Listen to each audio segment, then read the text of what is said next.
Now we're going to move on to chemtrails, which they've told us for years don't exist. We're crazy conspiracy theorists to be pointing up at those lines in the sky, wondering why they're there, and asking those questions and taking the samples and getting those tested. We're crazy. In fact, there's nothing like that goes on here, except now, well, now they put a price tag on it. Cost of chemtrail program put at $5 billion a year. And this is a Paul Joseph Watson article, came out today from InfoWars.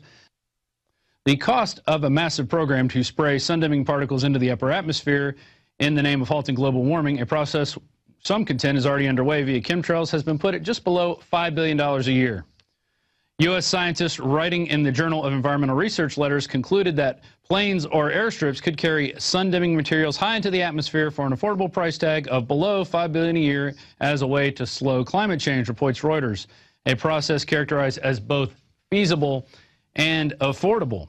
One of the co-authors of this study is a man named Jay Apt, and he's out of Carnegie Mellon University in Pittsburgh. And if you go and look up the history of Carnegie Mellon University, this was one of the first universities to put on record in their writings and journals that fluoride was good for your teeth and that we needed to put it in there. And incidentally, Carnegie Mellon was owned by Andrew Carnegie, also owned a lot in Alcoa, and as part of their aluminum making, what they did was one of their byproducts was this hydrofluorosilicic acid, which they like to put in our water and call it fluoride and say it's good for our teeth, even though if you breathe it or touch it or drink it, it's toxic for you. But let's move on. So here's more from Carnegie Institute. This follows the latest study follows a similar Carnegie Institute for Science proposal, which also advocates spraying the upper atmosphere with aerosols, a process that would reduce by 20% the amount of sunlight that it takes a direct route to the ground and make blue skies fade to hazy and white. And that's from the New Scientist that they reported. So we have a process that they say doesn't exist, never existed, no one's ever doing anything like that, even though there's the lines all over the sky. But now they're proposing this. And then it's going to come out later that, oh, we've been doing it all along, but we've just been testing it. We've just been testing it. It wasn't a program that we were fully implementing. We were just testing it over, North America and Europe and South America and Australia. We were working on a chemtrail film a while back, and we were getting chemtrail videos and photos from all over the world where they were just testing this program that doesn't exist and never has existed, only in theory. Oh, in fact, there's some there. That's from Spain. There's a place where it doesn't exist. Those trails are so beautiful. That's just what happens when planes fly in the air. They leave condensation trails in perfect lines that last for hours, even though when I was a kid, I looked at the sky all the time and never saw those. I started actually filming chemtrails, I believe, in 2002, 2003. I was listening to the Alex Jones show, and I think a caller called in asking about chemtrails. And this is about the time when he was having Clifford Carnicom on the show. And I remember I would be out shooting video for the company I work for, and I'm looking up, and I'm seeing chemtrails everywhere. So I just started filming those. I got to document this. And this was in Austin, Texas. Early 2000s, 2002, 2003, 2004. So, obviously the program, it was still in its beta phase, I guess.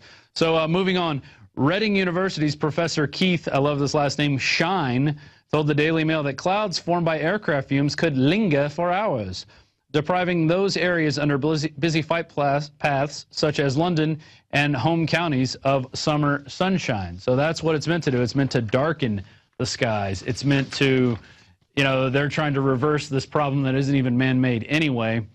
And you know what? Our atmosphere is in a constant state of change. We've had plenty of climatologists on. We had a professor from Canada who is actually being ostracized for his views, and he's been studying the climate for 30 years, and he says it gets warmer, it gets colder, it gets warmer, it gets colder.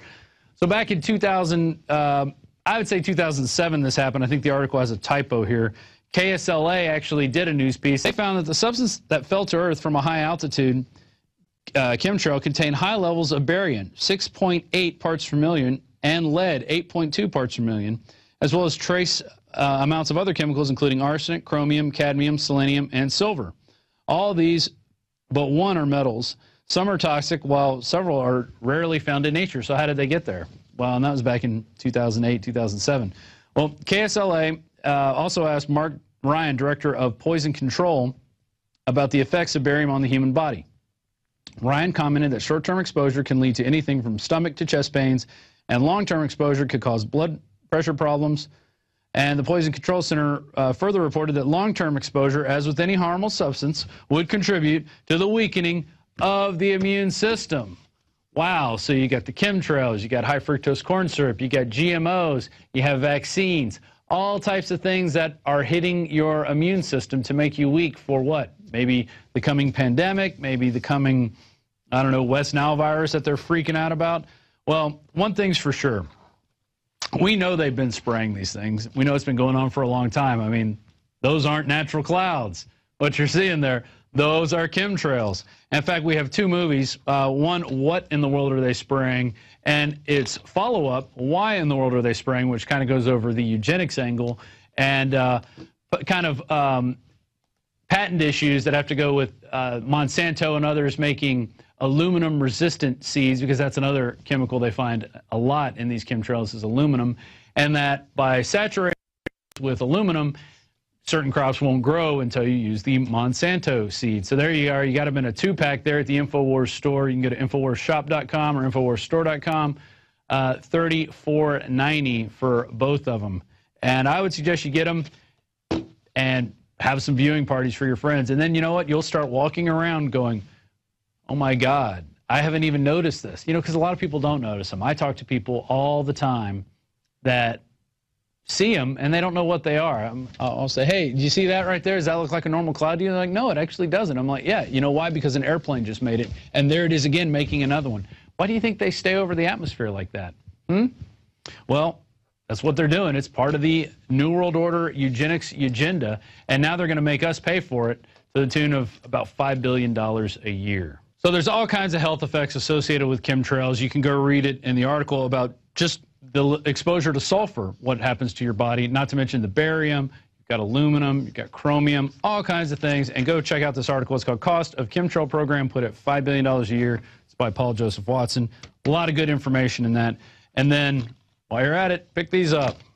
Educate yourself so you don't look like a crazy person when you are talking about it, jumping up, pointing at the sky like I do a lot. Alex Jones here with a message that could revolutionize health in this country. Going back about 1.5 years ago, I began to learn about the incredible health effects of longevity products. Aaron Dykes lost 92 pounds. We're going to show you some before and afters. Aaron, break down what happened, your story. I've worked really hard with diet and exercise to try to lose weight, but I just didn't get the results. It just didn't happen. Then I saw what you were doing with InfoWarsTeam.com.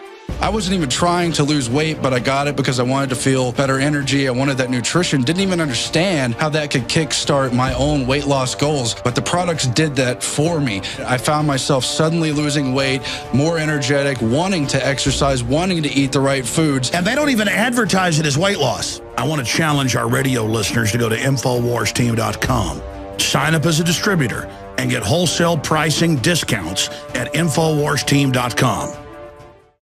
Now moving on to another fear-mongering exercise. Manhattan, next urban area to be mass sprayed with pesticides in West Nile propaganda circus.